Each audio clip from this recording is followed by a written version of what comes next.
Hey guys, what's up? Welcome back or welcome if you're new. La la la la la la la. How are you? Before I start this, please take your time to write down how you are feeling right now. If you're feeling sad, if you're feeling happy, whatever you ate for lunch, dinner, breakfast, whatever, just write it down. Tell me how you feel. And then we will start. Okay? I'll give you some time. Pause, write, and play.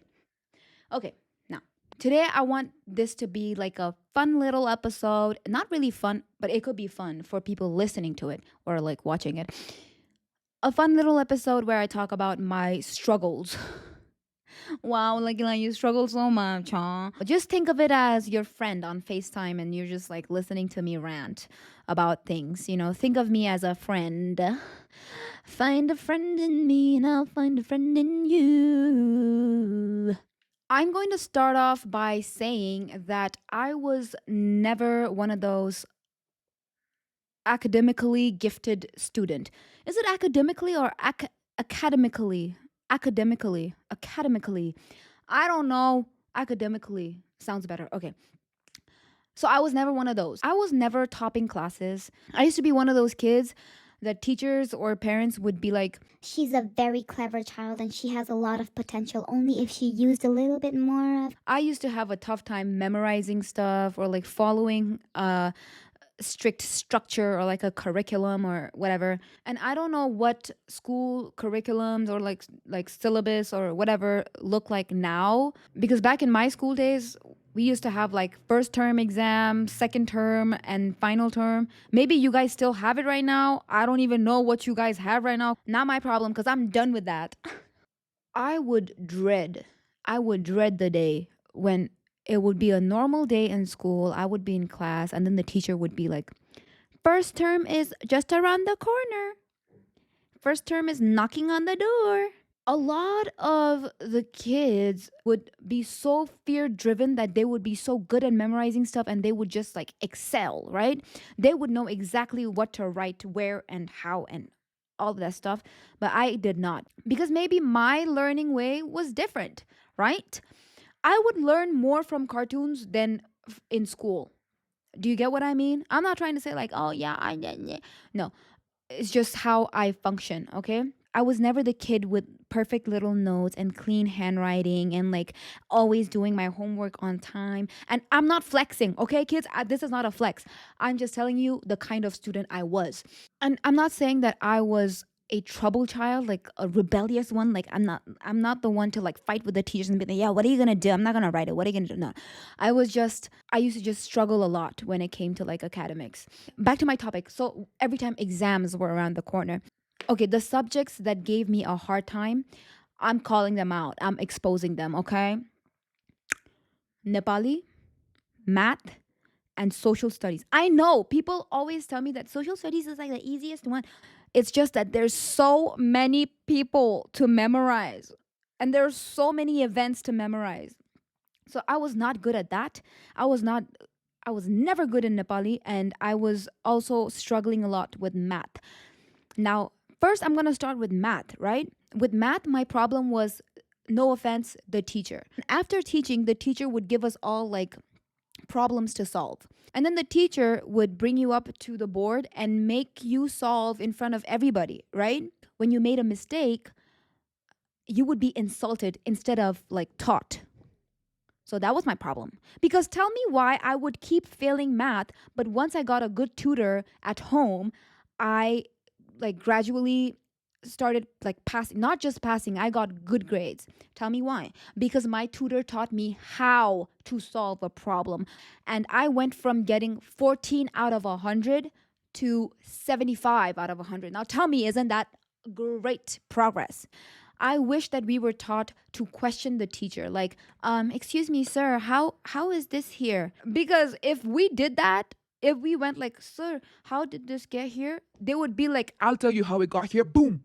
done, dusted.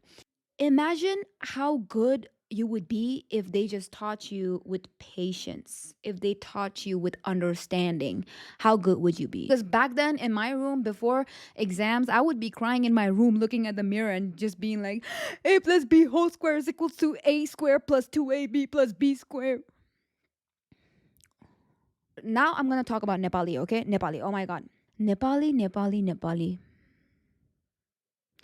The struggles I had with Nepali. First of all, let's not even talk about my exams. Let's talk about regular Nepali classes, okay? Now, every time Nepali period came, I would most of the times be outside the class kneeling down because I would either not be paying attention or I would not do my homework on time or just every time the teacher would ask me a question, I would just not have the answer. So, Nepali period was always you. Goradek, Goradek, Godatek. The only thing I learned from my Nepali classes was Godatek. When it came to like Nepali exams, oh my god, examination time, Nepali, oh my god, Nepali exams. I don't even know where to begin. Okay, now picture this. I'm in my examination hall. Okay, now before I start discussing how my Nepali exams would go, I would just like to explain how when we were in like 7th, 8th grade, 6, 7, 8, we would care more about like what our peers would think than what the teachers would think, right? So you don't want to return your answer sheet blank because you know that once your peers or your friends are going to see your answer sheet blank, you're going to be judged. So you're scared of that when you're at that age. What I would do is I would get the question, one question that I would dread. Oh my god. Nibanda. I don't really remember, but I think it means essay, right? It should be essay because it's just ingrained. Every time I saw Nibanda, I would just think to myself, like, Shibal Nibanda. Okay. And the other thing that I would not like was Vyakaran. Okay? These two things, like, go away. You cannot have fun with Nibanda. So what I used to do was, okay, the question would be like choose a topic to write an essay on, right? Like nibanda lekhnuhos, and then the topics would be like either about politics, environment, or like all that stuff. But I would always go for the whimsical ones, like Mir Sanskriti and all that, because I thought that I could write a lot about like Mir Sanskriti. And then on my answer sheet, I would just start off by writing in the middle. I would write title. Mero Sanskriti, like perfect handwriting. I would underline it, make it look all pretty, and then I would start writing मेरो संस्कृति राम्रो छ मेरो संस्कृति धेरै राम्रो छ मेरो संस्कृति राम्रो छ. And then I would like I have to make it long and I cannot keep repeating मेरो संस्कृति राम्रो छ, right? So I would just copy down the question and keep repeating the pattern, like question मेरो संस्कृति राम्रो छ, question मेरो संस्कृति राम्रो छ, and then in the middle somewhere I would ask the teacher back like मेरो संस्कृतिको निबन्ध राम्रो छ. And then I would keep repeating that until it looked like an essay. So I would do that. And even for the Vyakaran and all that, I would just do the same. Like उत्तर लेख्नुहोस्, and I would be like धेरै धेरै उत्तर लेख्नुहोस्, धेरै राम्रो उत्तर लेख्नुहोस्. I would just keep repeating that so that my page would look like all filled up. Because when you do that, your friends and your peers would look at you and think like, oh my god, she's like, she knows what she's writing, like, you know. They don't have to know what I wrote. So I would think like that. I would think that rather than giving an empty blank sheet to the teacher, I would just rather write something and give it back. And sometimes I would get grace marks because I think the teacher would also have like secondhand embarrassment, and then she would just grade it like 1 mark, like 0.5, sympathy marks. So that was that. And I used to fail all the time. But eventually I did get better because there was a lot of pressure, and sometimes pressure can make you do crazy stuff. And I am not proud of it at all. And even to this day, I am so ashamed to admit that there are certain digits that I still cannot like say. Like for example, when it comes to Nepali, like 1 to 20, easy. 21, 22, 23, 24, 26. Now, after 26 is where I struggle. And that's not a good thing. I will learn. Maybe my learning pattern was different from what the rest did. Maybe memorizing word to word was not my jam. Because what are you going to do memorizing stuff and then you grow up and then you go out to the real world and you don't even know how to think critically or like think creatively and be curious. Back in school days, if we questioned the teacher, that was a bad thing. I think that's where the issue lies. Because tell me why I went from like failing and struggling in high school, all of my school years, to then me going to university and somehow graduating with distinction. And when university happened, it was suddenly a whole different universe. In fact, they would encourage you to argue back, make mistakes, um, question the textbook. And imagine that you could you could literally disagree with the textbook and you would not be punished for it. And back in school days, I doubt that. If you disagreed with the textbook back in school days, you would be punished. You would be like shamed, you would be ridiculed. But that was not the case in my college. It was different. And I was like, oh my God, this place is different. Like, I think I can do something here. And I majored in broadcast journalism, and I'm so happy that I picked that because boy, did I enjoy it. Because I would have courses like introduction to screenwriting or storyboarding. I had photography. I had all of that jazz, like things that I would really enjoy because I could get creative with my assignments. And because I finally got to study something that I cared about, I thrived. And I had so much fun that by the end of my university journey, even I couldn't believe that I graduated with a distinction.